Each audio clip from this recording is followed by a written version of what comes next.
Assalamualaikum warahmatullahi wabarakatuh. Hai guys, welcome back to my YouTube channel. Perkenalkan, nama saya Mega Anastasia Diska Makoginta. Saya dari Pendidikan Biologi kelas A angkatan 2019. Jurusan Biologi, Fakultas Matematika dan Ilmu Pengetahuan Alam, Universitas Negeri Gorontalo. Oke, di video kali ini saya ingin membahas tentang subfilum Crustacea. Ada yang ingin tahu Crustacea itu apa? Seperti apakah dia? Oke guys, jangan di skip ya videonya, langsung aja. Crustacea dalam bahasa latinnya yaitu crusta atau kulit. Dia memiliki kulit yang keras seperti contohnya udang, lobster, dan kepiting adalah contoh dalam kelompok ini. Jadi kalian bisa lihat di bawah sini ya guys, yang ada tanda panahnya itu. Oke lanjut. Oke guys, sekarang kita masuk pada ciri umumnya. Yaitu poin pertama, tubuh Crustacea bersegmen atau beruas. Poin kedua, terdiri atas cephalothorax, kepala, dada, dan abdomen. Poin ketiga, bagian anterior ujung depan tubuh besar dan lebih besar, sedangkan pada bagian posteriornya ujung belakang sempit. Poin keempat, mempunyai rangka yang keras atau tubuh. Poin kelima, kaki terdapat satu pasang pada setiap segmen tubuh. Poin keenam, memiliki dua pasang antena. Poin ketujuh, organ pernapasan menggunakan insan. Sedangkan poin kedelapan, memiliki habitat kelas ini, yaitu air tawar dan air laut. Oke, sekarang kita masuk pada morfologi dan anatomi. Tubuhnya dibedakan menjadi cephalothorax dan abdomen yang terdiri dari segmen-segmen kepala 5, torak 8, dan abdomen 6, masing-masing dengan satu pasang anggota tubuh yang terdiri atas ruas-ruas. Cephalothorax terdiri atas 13 segmen yang terlindung oleh karapak. Ujung anterior atau karapak merupakan rostum. Antena dan antenula merupakan struktur indera. Jadi kalian bisa lihat contohnya yang di bawah sini ya. Oke, kita masuk pada ciri fisiologi. Yang pertama, sistem pencernaan. Alat pencernaan makanan terdiri atas mulut, oesophagus, lambung yang terdiri dari kardiak dan psoas, usus dan anus. Di dalam lambung terdapat alat chiteni yang berguna untuk mengelilingi makanan. Oke, selanjutnya ada sistem respirasi. Sistem pernapasannya berupa insan, kecuali yang bertubuh sangat kecil dengan seluruh permukaan tubuhnya. Berikutnya ada sistem ekskresi, yaitu terdiri atas sepasang badan yang disebut green gland atau kelenjar hijau, terletak pada bagian ventral dari Caprothorax di depan oesporus. Kita masuk pada endomostraka. Endomostraka adalah crustacea yang berukuran mikroskopik, hidup sebagai zooplankton atau bentos di perairan, dan juga ada yang sebagai parasit. Contoh hewan ini adalah Dapina, Chrysisferis, dan Colobus sp. Kalian bisa lihat di PPT ini ada dua gambar. Nah, ini yang dimaksud dengan penjelasan yang tadi. Oke. Selanjutnya ada ordo Branchipoda, yaitu tubuh Branchipoda transparan, tembus cahaya, ukuran tubuhnya 0,25 dengan antenanya. Branchipoda hidup sebagai zooplankton di laut dan di air tawar. Ciri-ciri dari ini yang pertama yaitu tubuhnya sangat kecil dan hidupnya di air tawar juga ya. Yang kedua, poin kedua, pada umumnya bertubuh pucat dan transparan. Kalian bisa lihat di contoh yang ada di sini. Oke, guys. Yang bagian B ada Ordo Ostracoda. Ordo Ostracoda adalah kelas dari anggota hewan tak bertulang belakang yang termasuk dalam filum Arthropoda, subfilum Crustacea. Hewan ini umumnya berukuran sekitar 1 mm, tetapi kisarannya memiliki 0,2 sampai 30 mm. Hewan ini hidup di laut sebagai zooplankton. Ciri-ciri dari hewan ini yaitu hidupnya di air laut dan air tawar. Beberapa jenis diantaranya hidup sebagai plankton. Jadi kalian bisa lihat ini gambarnya ya. Oke, kita lanjut pada ordo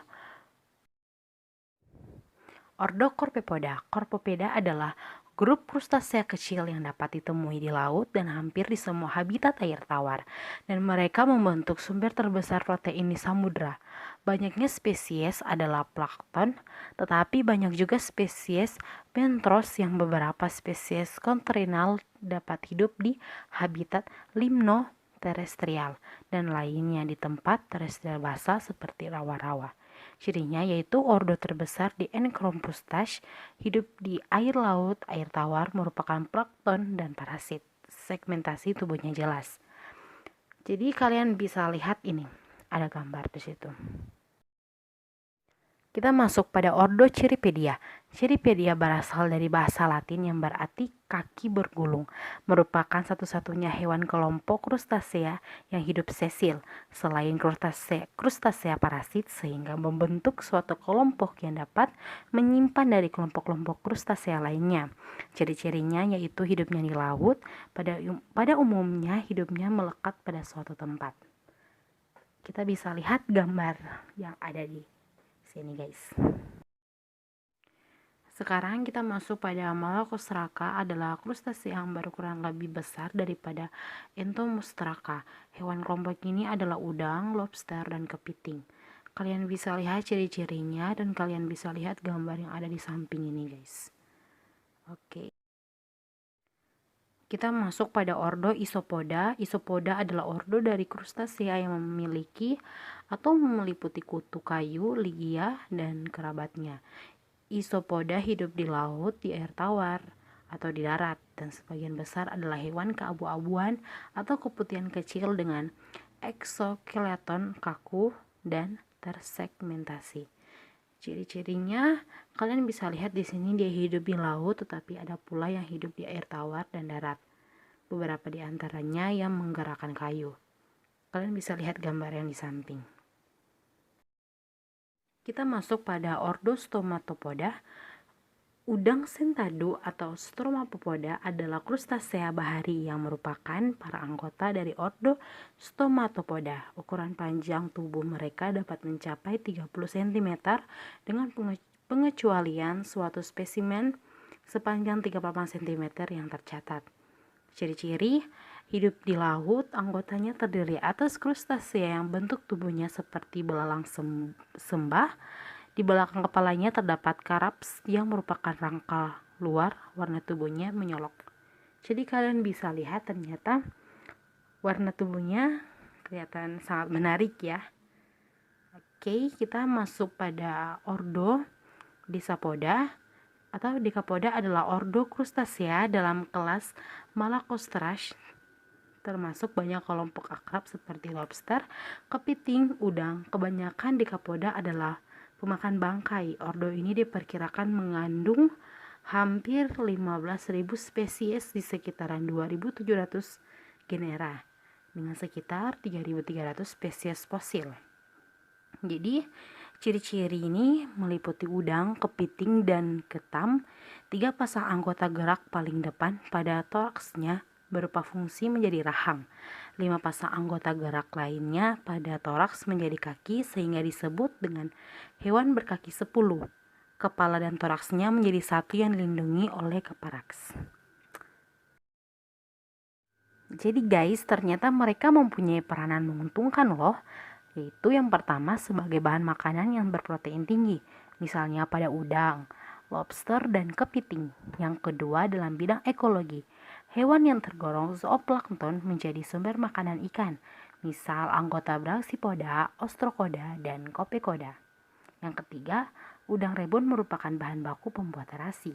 Dan yang keempat, telur Artemia banyak diperdagangkan karena nouplisnya merupakan makanan awal bagi anak ikan atau udang. Ternyata selain ada peranan menguntungkan, ada peranan merugikan juga loh guys. Itu yang pertama, merusak galangan kapal atau perahu oleh anggota Isopoda. Yang kedua, parasit pada ikan, kura-kura misalnya oleh anggota Cirripedia dan Copepoda. Yang ketiga, merusak pematang sawah atau saluran irigasi. Yang keempat, Copepoda merupakan inang perantara penyakit cacing pita. Yang kelima, tripitip yang merupakan pengganggu bagi manusia karena mengotori lunas kapal. pelampungan dan tiang-tiang di laut populasi. Tripitip yang padat dapat mengurangi kecepatan kapal. Oke guys, terima kasih sudah mampir di channel ini. Semoga materi tentang film Crustacea bermanfaat bagi kita semua ya. Mohon maaf jika ada salah kata, penempatan nama, dan lain-lain. Bukankah manusia tidak pernah luput dari kata salah? Terima kasih guys. Jangan lupa di like, di komen juga, dan di subscribe ya. Dadah. Wassalamualaikum warahmatullahi wabarakatuh.